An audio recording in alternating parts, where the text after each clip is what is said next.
Olá, tudo bem? Aqui quem fala é Oliveira, como que vocês estão?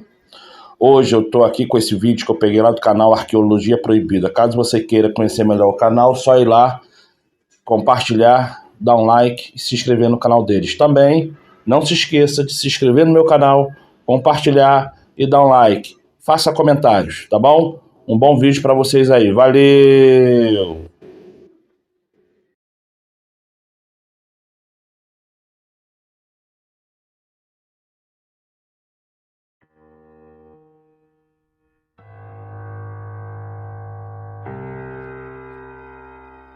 Olá pessoal! Durante muitas gerações nós fomos condicionados a acreditar no êxodo do povo de Israel baseados apenas pela fé.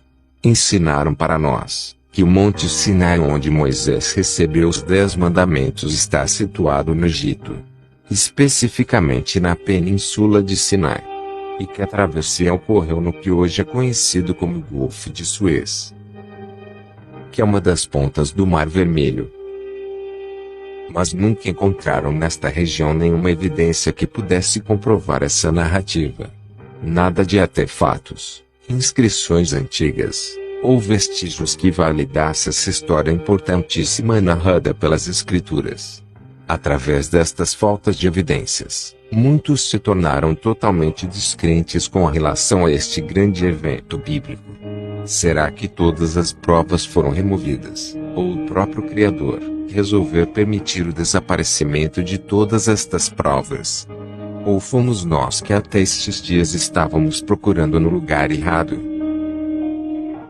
As Escrituras dizem inúmeras vezes que o povo de Israel, liderados por Moisés, saíram do Egito em direção a Midian, e que o Monte Sinai situava-se em Midian, ou em seus arredores. Midian ficava no território onde hoje se encontra a Arábia Saudita. E ao contrário do que a tradição diz, temos evidências arqueológicas reais que o Monte Sinai fica na atual Arábia Saudita e é conhecido como a montanha Jebel El Laos. Nunca foi no Egito. Mas por que até hoje nos apresentam o Monte Sinai no Egito? O Mar Vermelho é um golfo do Oceano Índico entre a África e a Ásia, terminando na península do Sinai, onde ele forma um V ao redor do deserto do Mar Vermelho, com o Golfo de Suez na ponta oeste, e o Golfo de Aqaba, na ponta leste. Por muitos anos, o Golfo de Suez foi o local indicado onde ocorreu a famosa travessia, mas, analisando o mapa antigo da região, percebemos que antigamente não se tinha ciência do Golfo de Aqaba. Como os mapas antigos não mostravam o Golfo de Aqaba, a fronteira da Arábia Saudita com o Egito iria até o Golfo de Suez, e não até o Golfo de Aqaba como é conhecido hoje. E este foi um dos motivos que fizeram os arqueólogos procurarem pelo local da travessia do Êxodo no Golfo de Suez, induzindo-os a apontarem o Monte Sinai no Egito. Recentemente, com a ajuda de imagens e mapeamento aéreo feito por drones, ou até mesmo os famosos balões-satélites, foi que o Golfo de Aqaba se tornou um forte candidato para a grande travessia. Segundo as Escrituras, o povo de Israel deixou o Egito partindo de Gozém e Ramesés rumo ao Monte Sinai, atravessando o Mar Vermelho, passando pela cidade de Sucote, Etam e finalmente acampando em Pi-Hahirote, entre Migdol e o mar, diante de Baal e Zefon. Grandes estudiosos da Bíblia por muito tempo debateram acerca da rota e o local da travessia, e ainda hoje 3 rotas são propostas para o grande evento do Êxodo. A primeira rota, se supõe que os israelitas cruzaram o Mar Vermelho em Sucote, em uma extensão do Mar Vermelho que hoje não existe mais, e possui apenas alguns lagos. A segunda rota, é proposto que o povo de Israel contornou o deserto do Mar Vermelho pela parte sul e atravessou no Estreito de Tirã. A terceira rota, acredita-se que o povo de Israel contornou o deserto do Mar Vermelho pela parte norte, cruzando a praia de Nueiba. Das 3 rotas propostas, a que cruza na praia de Nueiba É o percurso que mais faz sentido para o trajeto que o povo de Israel utilizou. E é que apresenta evidências reais deste grande evento bíblico extremamente importante.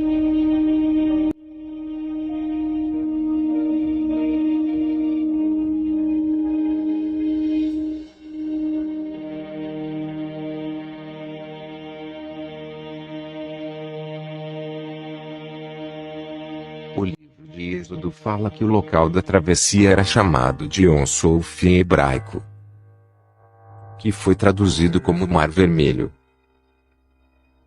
A praia de Nueiba possui as características exatas com um diâmetro de 5 km, por 3 km de largura. Poderia muito bem acomodar o povo de Israel. Com montanhas em ambos os lados, eles estariam encurralados como afirmam as Escrituras. O Mar Vermelho à sua frente, do exército do faraó às suas costas. Fornecendo lugar propício, se formou uma coluna entre o faraó e o povo de Israel, não permitindo que o exército do faraó atacasse o povo israelita.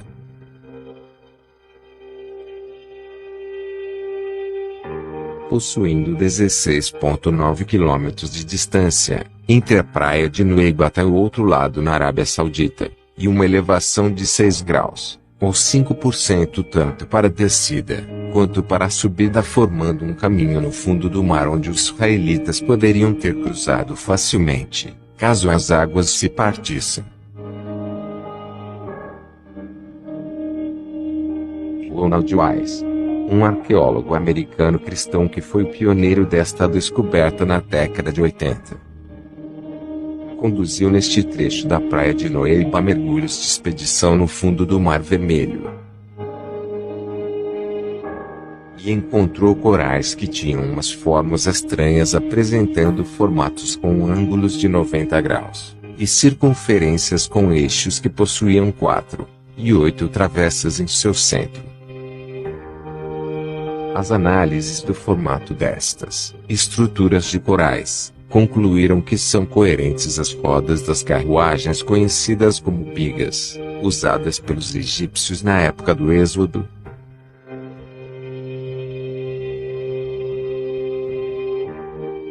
Especialistas confirmaram mais tarde que corais não se formam naturalmente desta maneira. Corais são formados quando um lago de corais nadando se apegam a estruturas sólidas, como rochas, metais e madeiras. As larvas de corais possuem um esqueleto em sua volta de carbonato de cálcio, e após a sua morte, é formada uma estrutura rígida que possibilita novas colônias se desenvolverem sobre esta estrutura. De acordo com o Dr. Wise, os corais se formaram nas carruagens egípcias, e mesmo depois das carruagens terem se desintegrado, os corais retiveram o seu formato até os dias de hoje. O Dr. Wise também encontrou uma roda egípcia dourada ainda intacta. Devido ao fato de corais não se formarem em superfícies deste tipo. Em Êxodo 14:7, é relatado que Faraó tomou 600 carros escolhidos, ou seja, tomou 600 dos melhores carros. Provavelmente este era um dos carros com as rodas revestidas com ouro. O Dr. Wise também conduziu mergulhos do outro lado na Arábia Saudita, e encontrou as mesmas estruturas de corais, confirmando um grande rastro de naufrágio no fundo do mar de um lado ao outro. Expedições mais recentes conduzidas pelo Dr. Leonard Muller, e outros percursores deste assunto, inclusive especialistas em corais, revelaram as mesmas estruturas encontradas pelo Dr. Wise no fundo do mar.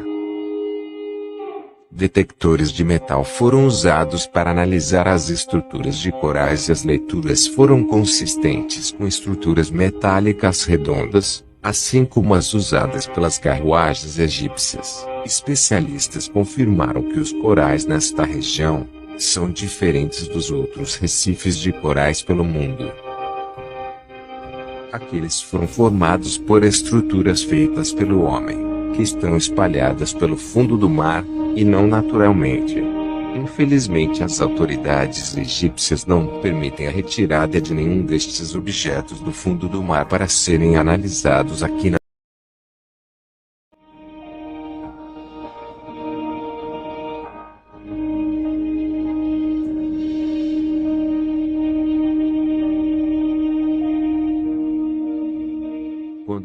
Fred Wise chegou na praia de Nueiba pela primeira vez na década de 80.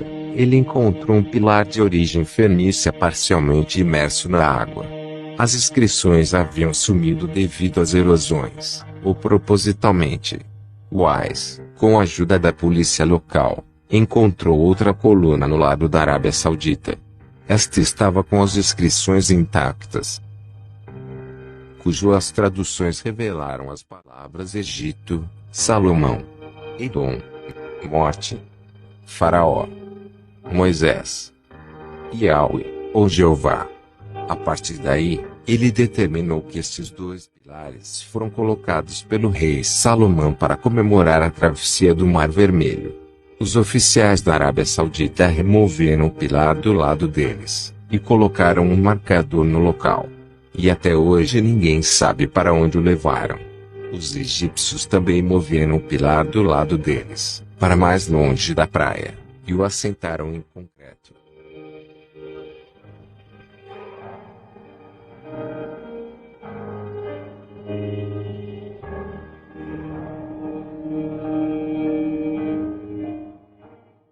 Esses dois pilares são mencionados na Bíblia pelo profeta Isaías no capítulo 19, e versículo 19.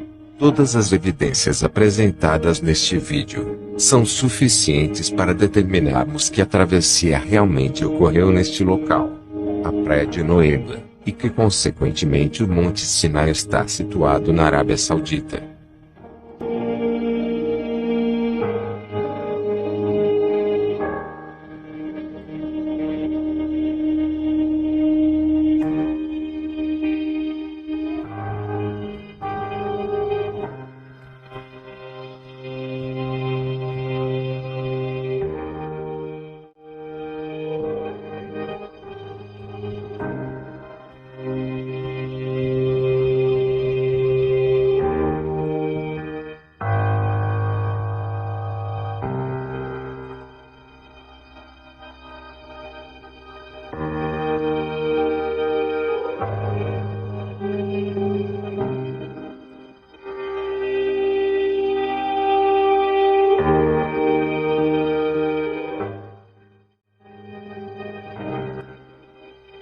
O Monte Sinai é uma das montanhas mais importantes das Escrituras, que foi palco de um lado, da glória de Deus descendo em forma de fogo, e de outro, o terrível declínio do povo de Israel com a adoração do bezerro de ouro.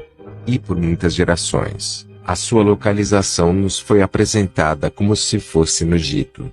Mas nunca foram encontradas nenhuma evidência arqueológica ao seu redor que pudesse validar esta afirmação.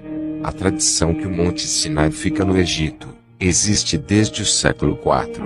Escolhido por Helena de Constantinopla, que foi a mãe do imperador Constantino, que segundo relatos históricos ela teve sonhos e visões que revelaram os lugares bíblicos sagrados.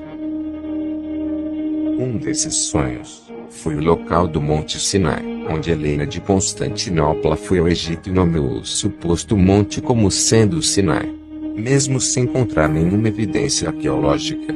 E assim nasceu a tradição que dura até os nossos dias.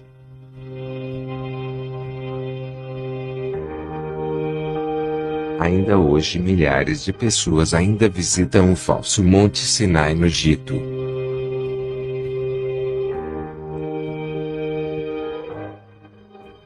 Como vimos no vídeo anterior, a travessia do Mar Vermelho ocorreu na praia de Nueiba, cruzando com o Mar Vermelho em direção à Arábia Saudita. Portanto, o Monte Sinai fica do lado da Arábia Saudita, e não no Egito.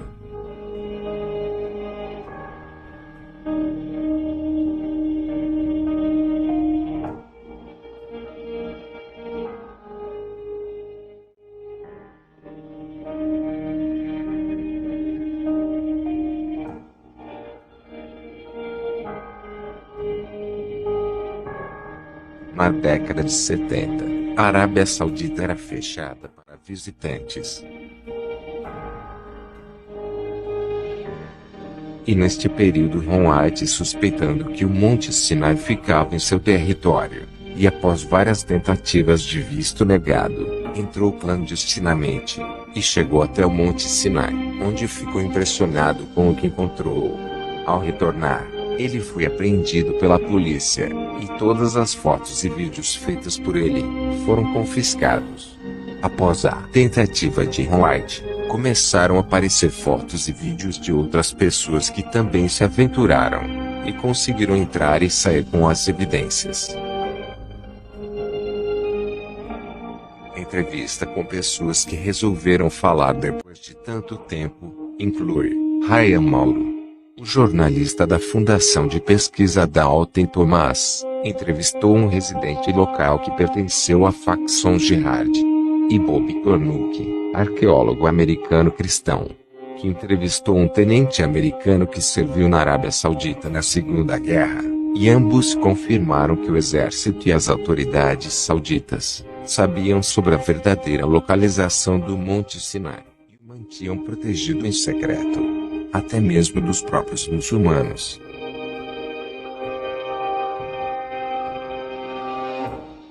Após a travessia do Mar Vermelho, o povo de Israel chegou a esta praia ao lado da Arábia Saudita antiga Midian, e daqui eles saíram pelo deserto de Sur, andaram por 3 dias sem água até chegarem a Mara, lugar das águas amargas.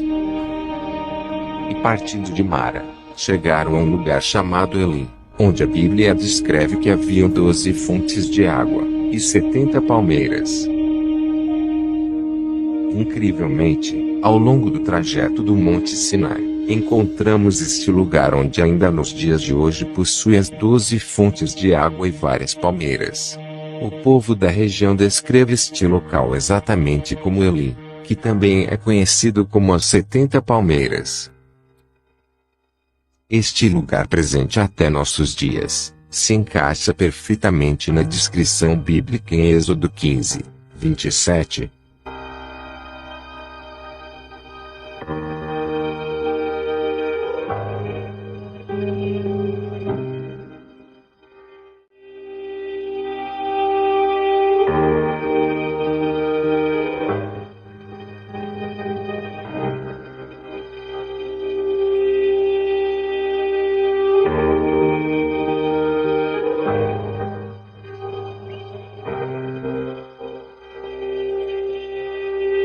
Saindo de Elim no caminho para o Monte Sinai, a Bíblia diz que o povo parou em lugar chamado Refidim, onde Moisés bateu na rocha e a mesma se fendeu jorrando água para que o povo pudesse beber.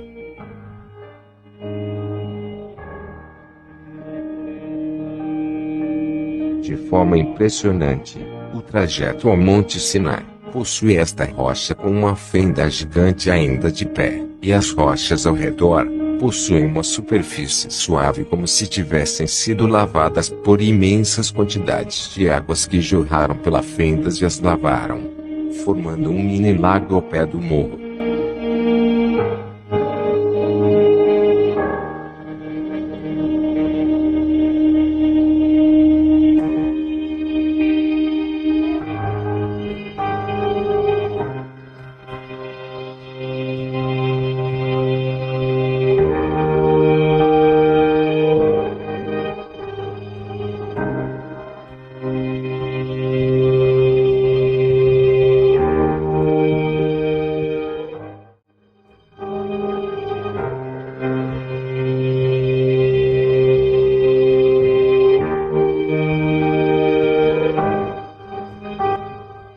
Partindo de Refidim, o povo de Israel finalmente chega ao Monte Sinai, e acampa em frente ao monte. Esta montanha, conhecida como Jebel El Laos, é a montanha mais alta da região e possui as características e evidências exatas que encaixam perfeitamente no contexto bíblico. A primeira coisa impressionante que podemos perceber nesta montanha é o seu pico todo preto, que pode ser visto à distância, como se o topo da montanha tivesse sido todo queimado. Apenas o topo da montanha é assim, a parte inferior. E as outras montanhas ao redor são da mesma cor da terra local. As pedras do topo são pretas apenas do lado de fora, e não em seu interior.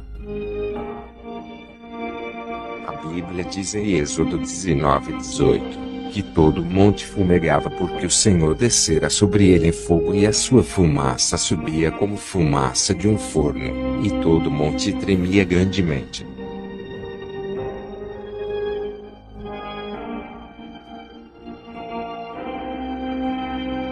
Arqueólogos seculares que foram apresentados essa evidência, tentaram refutar dizendo que são rochas vulcânicas. Bob Cornuke, um arqueólogo cristão que explorou o monte após a subida do Dr. White, ele quebrou uma das pedras chamuscada e provou que seu interior era da mesma cor que a parte inferior do monte. Ele trouxe amostras dessa pedra para serem analisadas pelo Museu de História Natural.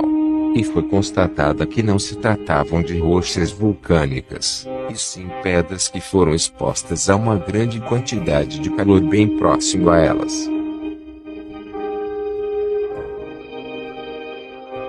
Isto confirmou um dos eventos mais gloriosos das Escrituras, onde Deus desceu, para interagir com Moisés em forma de fogo.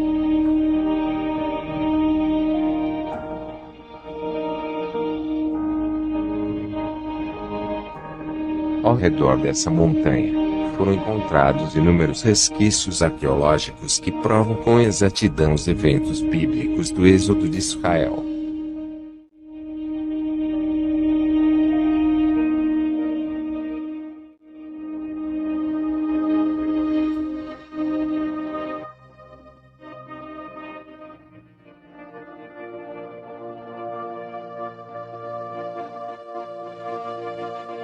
O povo, ao perceber que Moisés estava demorando a descer do pico da montanha, fizeram para si um bezerro de ouro. E o colocaram no altar, e o adoraram. Ao descer da montanha, Moisés viu o povo adorando o bezerro, e ficou extremamente indignado.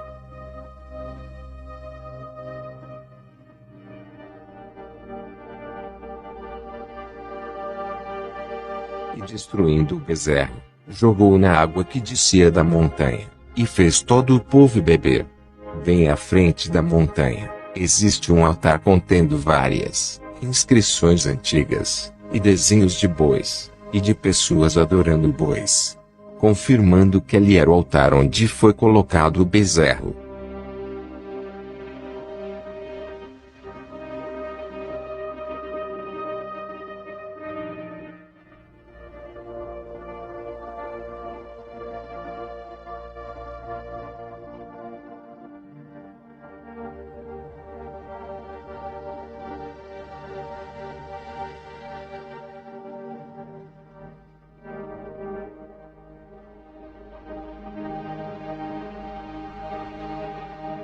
Bem próximo deste altar, tem uma pedra com uma depressão circular e desgastada, indicando que provavelmente ali foi onde Moisés moeu o bezerro de ouro, o transformando em pó antes de jogar na água.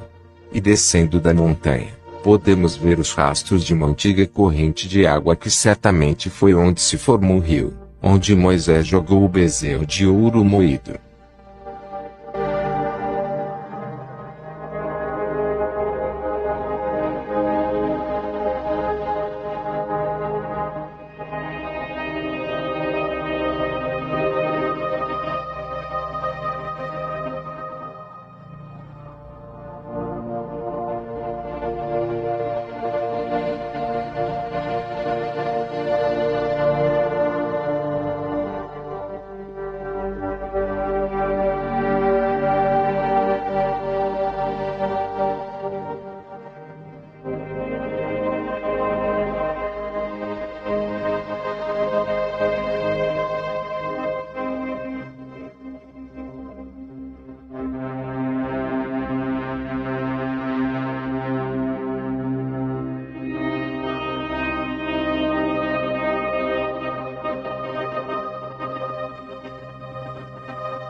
Bíblia diz que após Moisés destruir o bezerro de ouro, 3.000 israelitas foram mortos, e por isso construíram um enorme cemitério bem próximo ao monte.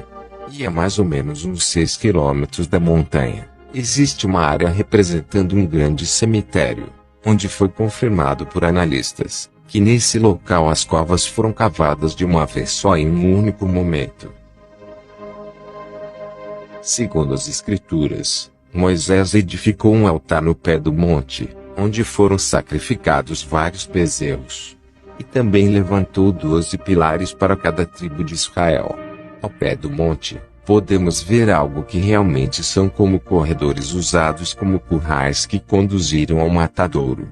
E ao final, uma grande pedra, que provavelmente foram usadas como um altar, para sacrificar os bezerros.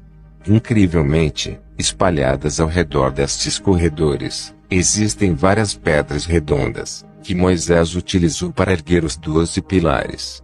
Relatos de pessoas que aqui estiveram na década de 80, afirmam que foram encontrados ossos de animais próximos à pedra do altar.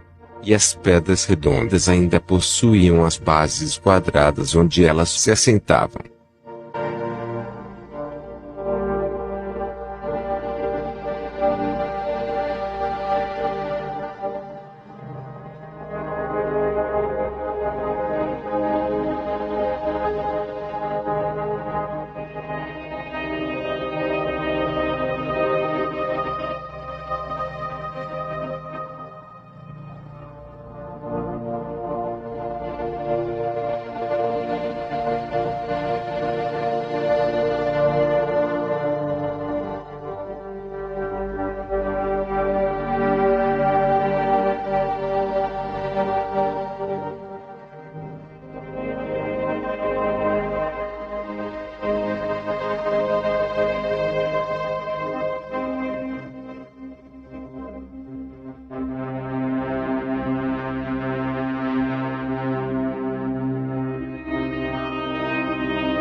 Diante de todas estas provas arqueológicas reais apresentadas neste segmento, podemos afirmar que de fato, este foi mais um grande acontecimento que de forma impressionante, teve todas as evidências preservadas por Deus até os nossos dias, para que não houvesse nenhuma dúvida, que no final dos tempos nada ficaria encoberto dos olhos da humanidade.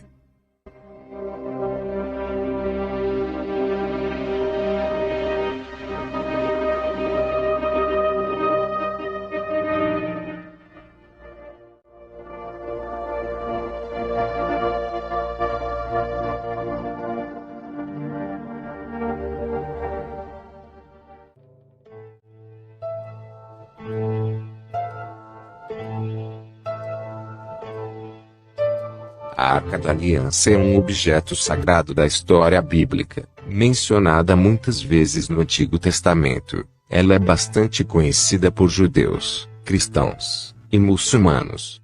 O conhecimento de sua existência se tornou amplo através de alguns filmes. A Arca da Aliança é composta de um baú e uma tampa contendo 2 querubins, um em cada ponta, como se estivesse protegendo a sua abertura. Feita de madeira de acácia, e toda revestida em ouro, ela ficava na parte interna do tabernáculo e mais tarde foi colocada no templo. Dentro dela foram colocadas as tábuas da lei. A Arca da Aliança representava a presença do próprio Deus no meio do povo de Israel. Somente o sumo sacerdote obtinha o acesso até o local onde a arca estava, e toda vez que o sacerdote sacrificava um animal pelos pecados do povo, o sangue do animal sacrificado era derramado na tampa da arca ao lado direcionado para o leste. Ninguém tinha permissão de tocar na arca. Em algumas passagens bíblicas é relatado que aqueles que tocaram na arca foram mortos instantaneamente. E somente os levitas podiam carregá-la usando apenas argolas e bastões sustentados pelos ombros. A última vez que a Arca da Aliança foi mencionada nas Escrituras foi em 2 Crônicas 35, 3, onde o rei Josias ordenou os levitas que retornassem a arca de volta para o templo.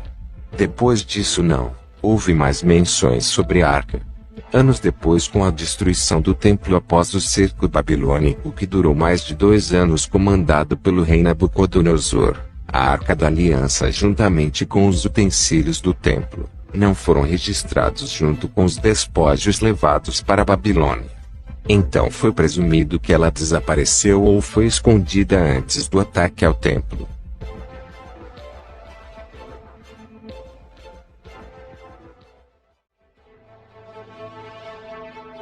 No livro apócrifo de Macabeus, escrito alguns anos depois, dizia que Jeremias, através de revelações divinas, escondeu a arca na montanha onde Moisés viu a terra prometida antes de morrer. Em outro livro apócrifo de Baruque, que é mais recente ainda, fala que a Arca da Aliança foi engolida pelo solo de Jerusalém, e que ela apareceria novamente nos tempos do fim, após os judeus retornarem a Jerusalém.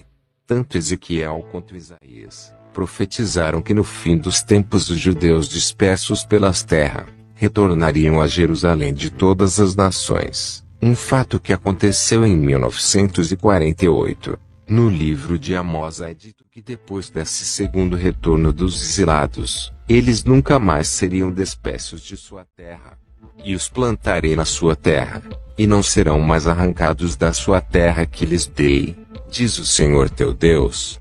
Amós 9, 15.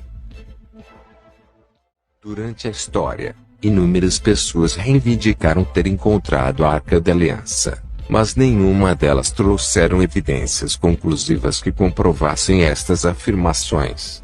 Mas uma dessas reivindicações se destacou dentre as outras, pois nos trouxe a explicação do verdadeiro propósito da Arca da Aliança para o povo de Israel e para o resto do mundo. Após o desaparecimento da Arca, Jerusalém sempre foi continuamente habitada até os nossos dias, e a cada civilização que se estabeleceu lá, as pessoas foram construindo as suas casas em cima das antigas, formando muitas camadas históricas. Portanto, a cidade velha se tornara casas históricas umas após as outras abaixo da superfície. Em 1854, um missionário chamado James Barclay, ao passear ao redor das muralhas velhas em Jerusalém, se deparou com uma entrada que dava acesso a uma gigantesca caverna, com vários túneis e aberturas abaixo da superfície da cidade. Esta entrada estava fechada por vários séculos, e as cavernas se estendiam por 5 quarteirões abaixo da cidade.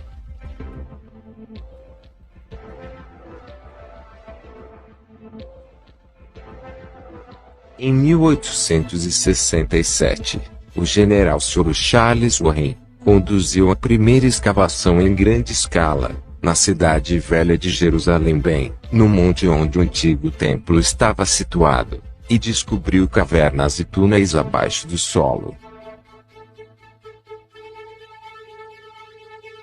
Em 1873, Charles Clement Gonel, um arqueólogo francês, descobriu um desenho de um querubim talhado em uma pedra dentro das cavernas. Querubins eram usados na antiguidade para guardar as entradas de cidades ou lugares sagrados. Este querubim tem as mesmas características dos querubins usados na mesma época em que a arca desapareceu.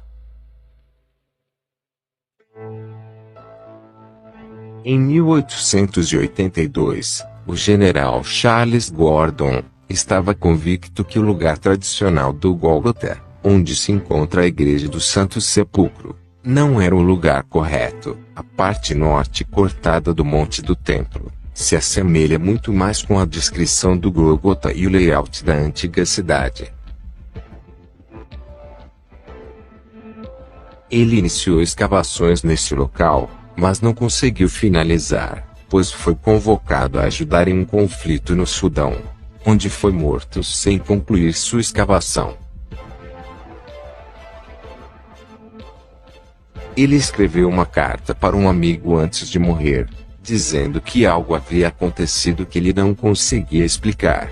O monte onde ele identificou a caveira na colina, ou Gólgota, era o mesmo local da caverna onde Jeremias escreveu o livro das Lamentações, o mesmo livro onde Jeremias disse: "O trono de Deus permanece para sempre." Gordon afirmou com certeza que a arca estava lá, e que também os utensílios do Templo de Salomão perdidos também poderiam estar lá. Uma afirmação estranha, como ele poderia saber que a arca estava ali? O local permaneceu coberto de entulhos, e suas cartas foram guardadas em um local seguro. 100 anos depois, o Dr. Ron White orava a Deus para usá-lo para mostrar ao mundo a veracidade bíblica. Ele já havia estudado sobre o grande dilúvio, e investigado os remanescentes da Arca de Noé na Turquia. E também ainda estava estudando o êxodo do povo de Israel do Egito, e o local da travessia do Mar Vermelho, onde ele fez vários mergulhos e encontrou várias rodas de carruagens egípcias antigas lá no fundo. Foi em uma destas viagens de mergulhos no Mar Vermelho, que ao retornar para casa ele passou por Jerusalém.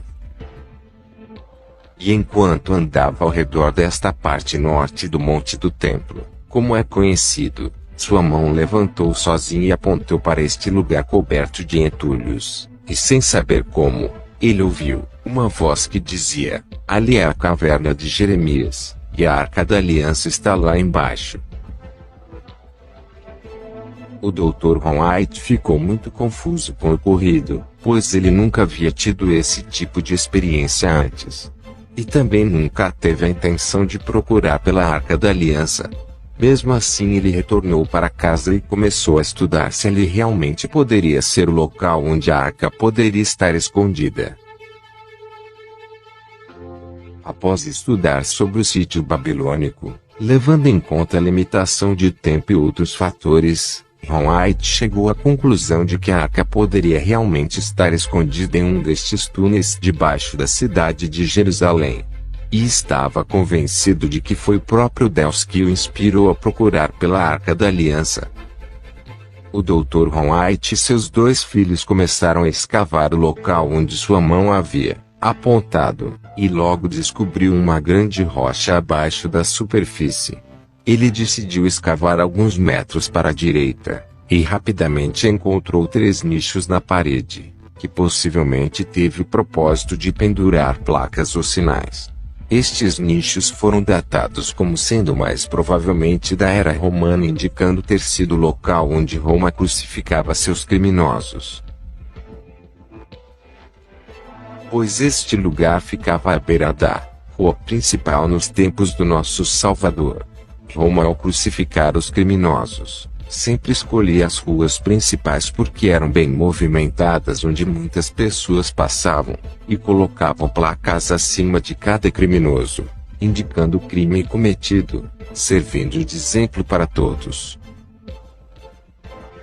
O lugar tradicional do Gólgota, onde a igreja bizantina foi construída, não fica em uma rua principal da cidade antiga. Ele continuou escavando neste local, mas pouco abaixo, o terreno foi ficando arenoso. Então ele decidiu retomar as escavações, no lugar original onde sua mãe tinha indicado. E começou a escavar ao redor da grande rocha. Desta vez ele percebeu que podia escavar entre a rocha e a parede do monte. E que à medida que iam escavando para baixo, a parede formava quase um teto sobre suas cabeças. Logo ele encontrou algo que parecia ser um buraco de passar cordas esculpido na parede. e 10 metros abaixo, ele deparou-se com uma estrutura parecendo uma cisterna. Era redonda, e com escadas de acesso.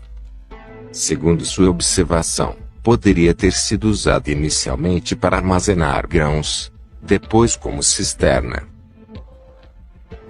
Ao quebrar as paredes, encontrou vários pedaços de cerâmicas usadas como entulhos para encher as paredes da estrutura.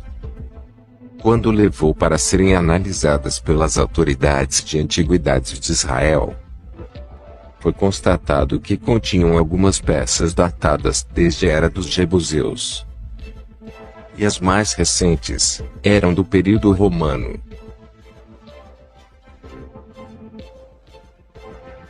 Ele continuou cavando ao longo do monte embaixo de onde ele encontrou os nichos acima. Por causa das cerâmicas e moedas que eles encontraram, concluíram que realmente estavam na camada romana. Ao continuar a escavação para baixo, ele encontrou pedaços de ossos de dedo, onde imediatamente ele confirmou suas suspeitas de que ali era um local de execução. Além da crucificação, o apedrejamento também era comum na era romano-judaica em Israel. Fora da estrutura de cisterna, ele encontrou uma formação rochosa circular, e ao estudar esta formação, ele percebeu uma seção bem preservada contendo uma parede e uma pedra horizontal saindo dessa parede.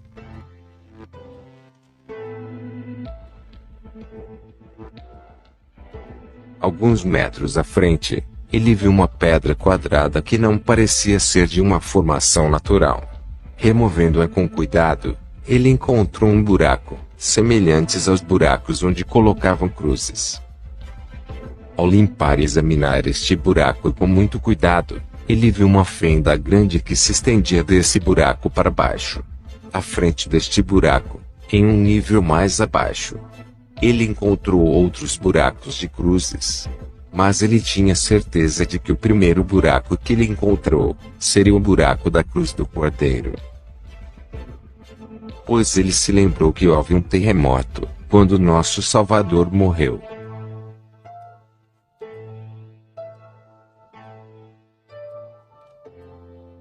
O buraco se estendia 23 polegadas na rocha, enquanto a fenda parecia se estender ainda mais a fundo.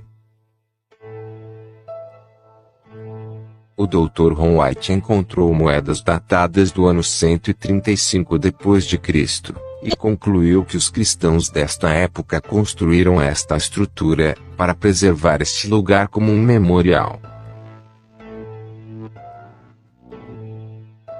E após o abandono, o local acabou coberto de entulhos e se perdeu na história. Quando a Igreja do Santo Sepulcro foi construída no ano 325 a mando do imperador Constantino, sobre as ruínas de um templo pagão, o local exato da crucificação já havia se perdido há muito tempo. Mas os artefatos que Ron White encontrou são romanos, e podem ser datados de alguns anos após a crucificação do Salvador. Portanto, é bem provável que este lugar foi o primeiro a ser reconhecido como Gólgota pelos cristãos da época. Ron White e seus 2 filhos permaneceram por quase 2 anos escavando, à procura de uma entrada para uma caverna ou túnel, sem sucesso. Mas um dia, ele encontrou uma pequena rachadura, e decidiu quebrar nesse local. E para sua surpresa descobriu um espaço aberto gigante do outro lado da rachadura. Eles aumentaram o buraco para ter acesso ao outro lado, e viram que a caverna tinha 4 metros de altura e largura. Imediatamente ele achou que a arca estaria ali naquela caverna, mas ela estava vazia, e dava acesso a vários túneis pequenos. Durante 2 anos, Ron White e seus filhos iam com frequência para os Estados Unidos para ganhar dinheiro e voltar para Israel e continuar as escavações. Neste momento ele dependia de ajuda financeira de outros. E seus 2 filhos ficaram doentes e tiveram que retornar aos Estados Unidos. Mesmo assim, ele perseverou e não desistiu, pois se lembrou que Deus prometeu que ele encontraria a arca ali naquele local. Um morador local que o ajudava era mais magro e conseguia ir a lugares onde Ron não conseguia. Ao continuar procurando, Ron encontrou uma passagem parecendo uma chaminé que dava acesso a um pequeno túnel difícil de passar. Ao atravessar para o outro lado deste túnel, ele encontrou uma estalactite medindo 40 centímetros em frente a uma parede como se estivesse indicando algo. Atrás havia um buraco bem pequeno, que não dava para ver do outro lado. Então Ron aumentou o buraco, e viu uma outra caverna do outro lado que não parecia promissora.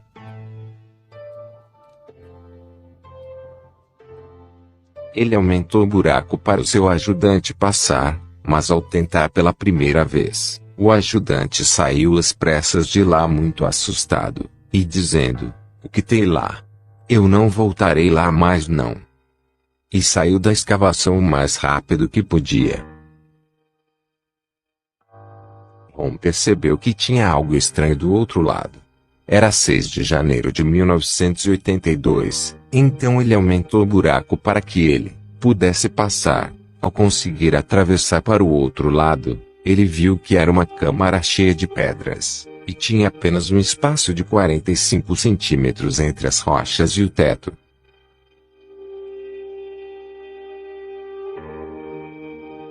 Então começou a investigar entre as pedras, e encontrou madeiras podres e secas, e pele de animais que se desintegravam ao serem tocadas.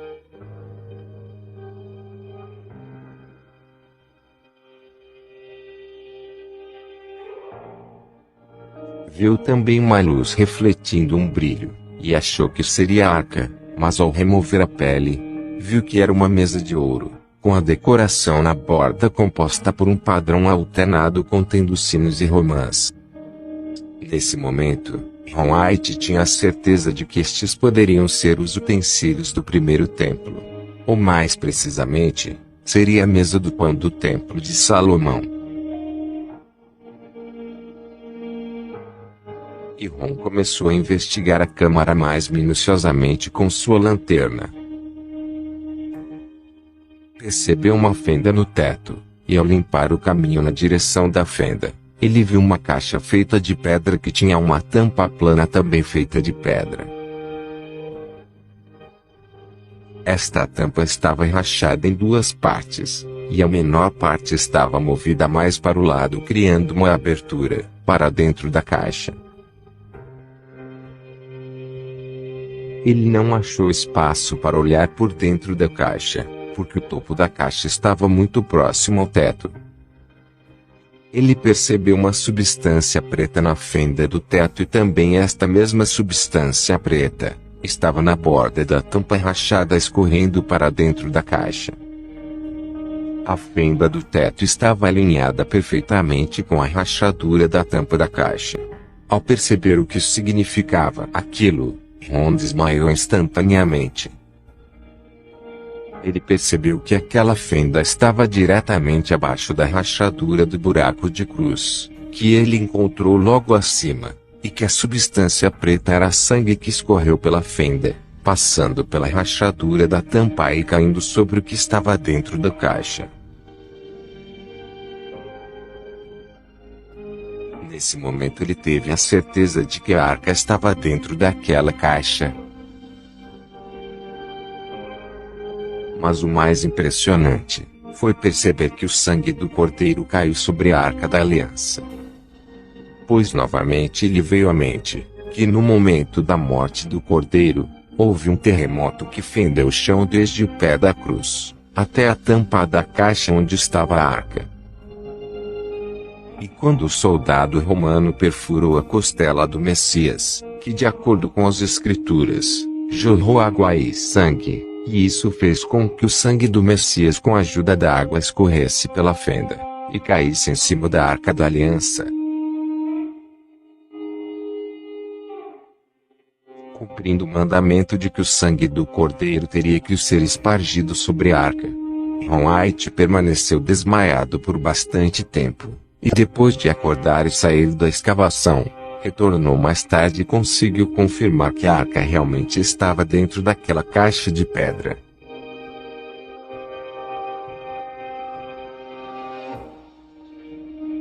Onde rapidamente notificou as autoridades israelenses sobre a descoberta, mas foi instruído a não divulgar a ninguém. Ron retornou à Câmara várias vezes, e relatou que vários itens estavam ali acompanhados da Arca da Aliança. O candelabro de ouro, o altar dourado de incenso, a mesa dourada do pão, um incensário dourado, uma argola de bronze, lamparinas de óleo, e uma espada gigante. Atrás da caixa de pedra onde estava a arca, Ron encontrou pergaminhos feitos de pele de animais em perfeitas condições, contendo os livros da lei. Ron presumiu que estes eram os originais que Moisés escreveu.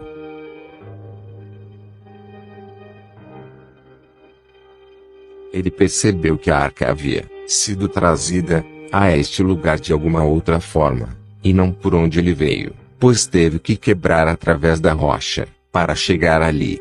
Movendo as pedras, ele encontrou uma entrada indo ao sul na direção da caverna de Zedequias, no outro lado da rua onde o querubim havia sido encontrado. Este túnel estava bloqueado por várias pedras grandes, e Ron não as podia mover para dentro por onde ele veio.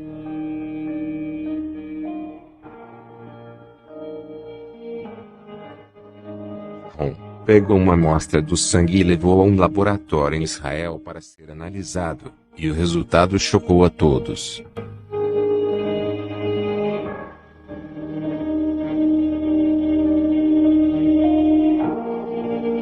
First of all, in this analysis, I took the blood into a laboratory in Israel. I asked one of the people I work with in antiquities, where is a good laboratory that does reliable work? And they said, such and such, such and such. I took it. I just said, please examine this blood and tell me what you can tell me about it. All right? They said, well, look, we're going to reconstitute it. We're going to put it in normal saline and keep it at body temperature for 72 hours with gentle swirling. All right, that's their business. That's great. I said, now I want to be there when you check it out. They said, fine. So I was back. They checked it out. I said, now, they said it's human blood. We can tell that. They did whatever tests they need to do. And then I said, take some of the white blood cells and put them in a growth medium. And keep them at body temperature for 48 hours. And they said, well, that'll do no good because it's dead blood. I said, would you please do that for me? And they said, okay, we'll do it. So anyway, I said, I want to be there when you take it out and examine it. So I was back there. They took it out, examined it under a microscope, and one technician called the other one over there, and then they called the boss over there, and they were talking Hebrew a mile a minute there for a little bit, and they looked at me and they said, Mr. Wyatt, this human blood only has 24 chromosomes in it. Everybody else has 46. You see, 23 from your mother, 23 from your father, 22 autosomes from your mother, 22 autosomes from your father. You get an X from your mother, you may get an X or a Y from your father, all right? This blood had 23 chromosomes from the mother's side, one Y chromosome only. You see, the child could not have developed if they hadn't had the autosomes from the mother. So all of his physical characteristics were determined by his mother's side of the family, her autosomes. His maleness was determined by this one Y that came from the source not a human male. Then they said, this blood is alive. And then they said, whose blood is this?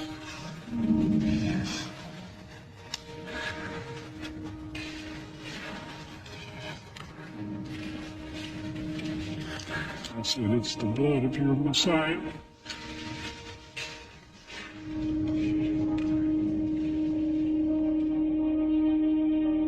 Em sua quarta visita, a câmara estava toda limpa e a mobília estava toda organizada. E Ron viu 4 anjos, 2 em cada lado da arca, e os anjos lhe disseram que estavam incumbidos de protegerem a arca da aliança. Ron foi instruído a colocar a sua filmadora no tripé e deixar gravando. Logo após, os anjos abriram a arca da aliança e ajudaram Ron a tirar as tábuas da lei de dentro da arca, e pediram para ele segurá-la mostrando para a filmadora. Em seguida os anjos disseram que a arca só seria revelada ao mundo após o aparecimento do anticristo. Então Ron foi embora deixando a filmadora dentro da câmara, segundo a ordem dos anjos.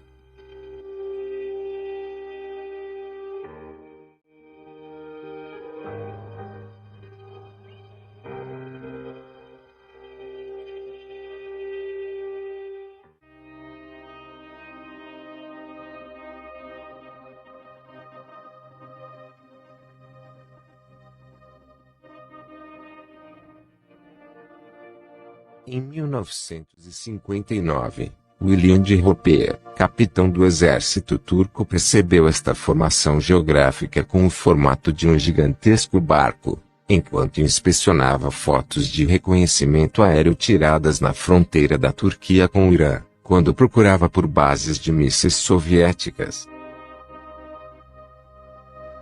Essa formação estranha com o formato de barco está localizada a uma altura de 1.900 metros ao nível do mar, e passou por inúmeras análises de vários grupos arqueológicos até ser reconhecida oficialmente pela Turquia, no dia 20 de julho de 1987, como sendo os remanescentes da Arca de Noé. Neste vídeo, iremos analisar as evidências que comprovam este fato importantíssimo narrado nas Escrituras. A primeira expedição americana foram até a Turquia em 1960, analisaram o site explodindo com dinamites à procura de madeiras, e não encontrando, chegaram à conclusão que não se tratava de um site arqueológico. Tempos depois, uma revista americana chamada Life Magazine fez uma reportagem sobre o assunto. Ron White, ao ler sobre o ocorrido, imediatamente retomou as investigações em 1977, onde realizou inúmeras pesquisas arqueológicas por um período de 10 anos, até o reconhecimento oficial do site, em 1987. Quando Ron White visitou o site pela primeira vez em 1977, no mesmo local em que a revista Life Magazine tinha relatado, ele havia percebido que precisaria escavar bastante para descobrir o que havia ali naquela estranha formação geográfica. Então ele pediu e esperou por um milagre. Em 1978, como uma provisão divina, aconteceu um terremoto local que fez ceder toda a lateral da estrutura geográfica, revelando ainda mais o formato de um enorme barco, mostrando o que parecia ser sinais das madeiras da estrutura vertical do barco.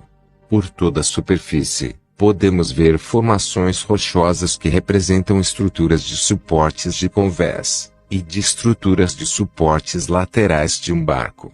Mas o que chamou a atenção logo de imediato nesta grande formação geográfica, foi o seu comprimento de 157 metros. As escrituras dizem que a arca possui 300 côvados de comprimento. Na procura da Arca de Noé durante a história, a medida de côvado adotada por muitos era o côvado hebreu, equivalendo a 18 polegadas ou 457 milímetros, que quando convertido para metros, os 300 côvados dariam 137 metros.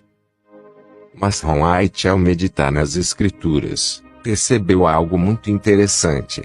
Moisés foi o autor do Gênesis, e ele foi criado no Egito. Em Atos 7, 22 é dito que Moisés foi instruído em toda a ciência dos egípcios. Portanto, ao escrever o livro de Gênesis, Moisés usou o côvado real egípcio, e não o côvado hebreu, que ainda não existia naquela época. De acordo com a Enciclopédia Britânica, o côvado real egípcio era de 20,62 polegadas, ou 524 milímetros. Se pegarmos o comprimento desta formação de barco e convertermos usando o côvado real egípcio, vai dar exatamente os precisos 300 côvados como está narrado nas escrituras.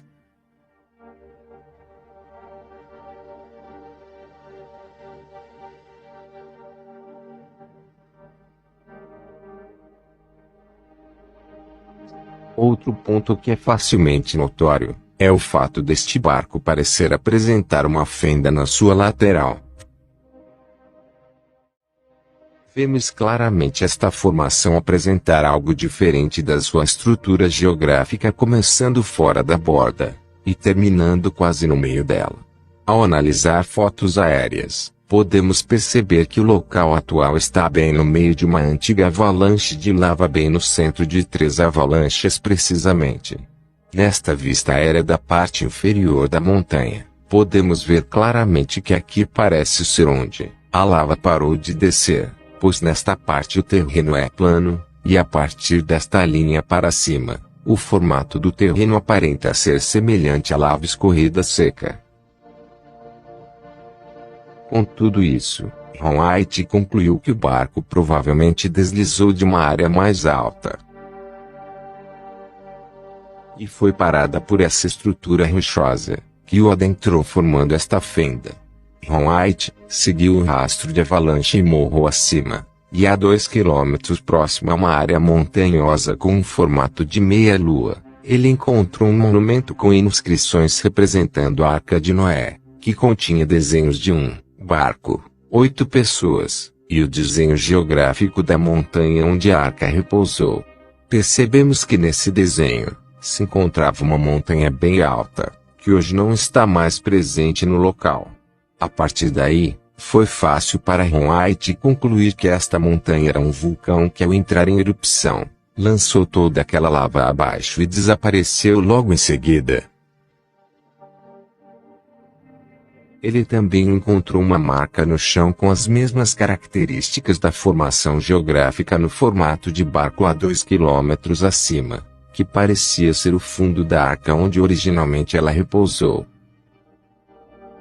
De acordo com Ron White, a arca pousou neste local enquanto ainda era lama, e quando secou toda a terra, sua parte inferior ficou presa ao solo.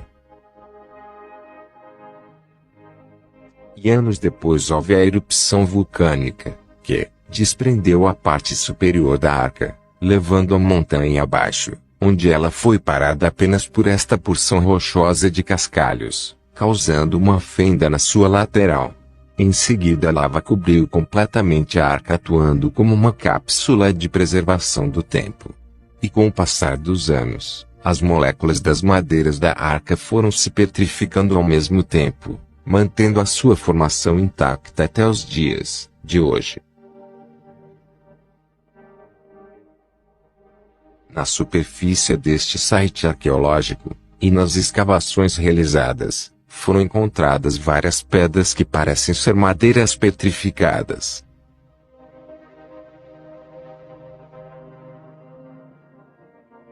Algumas destas pedras foram enviadas para análises, e foi constatado a presença de silício misturado com carbono orgânico, indicando que as amostras levadas para análises eram consistentes com madeira decomposta e fossilizada, que passaram por um processo de substituição mineral, que é quando as moléculas de madeira são substituídas pelo material ao redor ao longo de um grande período de tempo.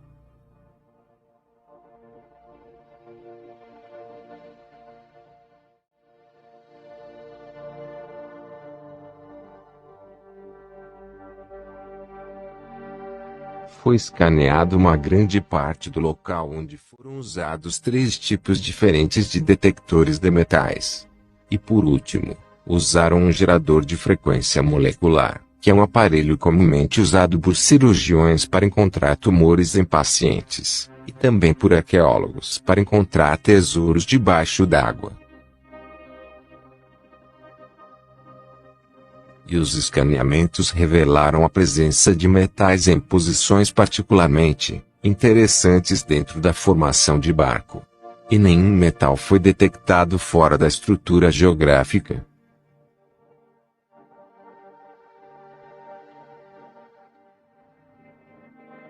Foram colocadas pedras prendendo fitas toda vez que um metal foi escaneado e detectado, mostrando as linhas de metais existentes na formação. E no final do escaneamento, as fitas revelaram o desenho perfeito de uma estrutura de barco, onde chamou a atenção das mídias americanas e das autoridades turcas.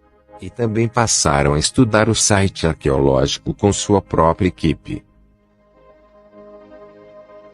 Logo em seguida, Ron White e sua equipe realizaram um scan de profundidade usando um potente radar de penetração no solo, onde confirmou que o barco possui uma imensa estrutura de carga interna totalmente compatível com a Arca de Noé, com o tamanho, o comprimento e o formato já confirmados, e agora com toda estrutura interna compatível com a Arca. Não restaram dúvidas de que esta formação fosse feita pelo homem, e não se tratava de uma formação natural. Com isso, as autoridades turcas realizaram a cerimônia de inauguração em junho de 1977, onde Ron White foi o convidado de honra.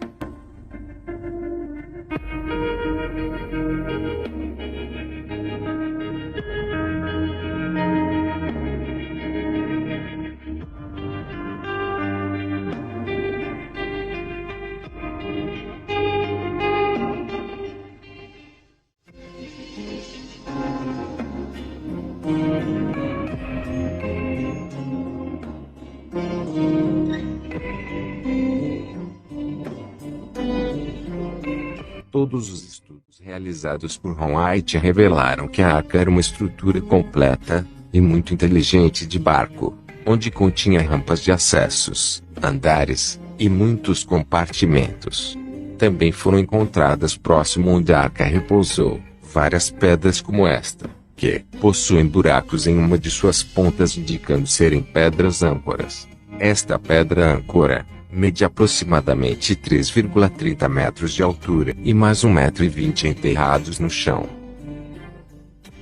O buraco perfurado no topo da âncora mede 12 centímetros de um lado e 17 centímetros do outro, permitindo que uma corda fosse passada por dentro e o nó fosse afixado. Pedras âncoras eram usadas em grandes embarcações no intuito de estabilizar o barco, mantendo-o sempre na posição vertical quando atingido por fortes ondas. Este era um item fundamental para manter o barco estável em meio a uma tempestade. Embora as escrituras não mencionam nenhum tipo de pedras âncoras, existe uma passagem que nos dá a entender que as pedras âncoras tiveram uma função muito interessante de parar a arca. E a arca repousou, no 7º mês, no dia 17 do mês, sobre os montes de Ararat. E foram as águas indo e minguando até ao 10º mês. No 10º mês, no primeiro dia do mês, apareceram os cumes dos montes. Gênesis 8, 4 e 5.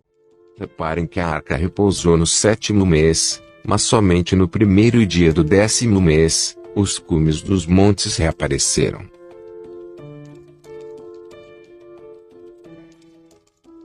De acordo com este verso, quando a arca parou ainda não havia nenhum topo de montanha à vista, só haviam águas.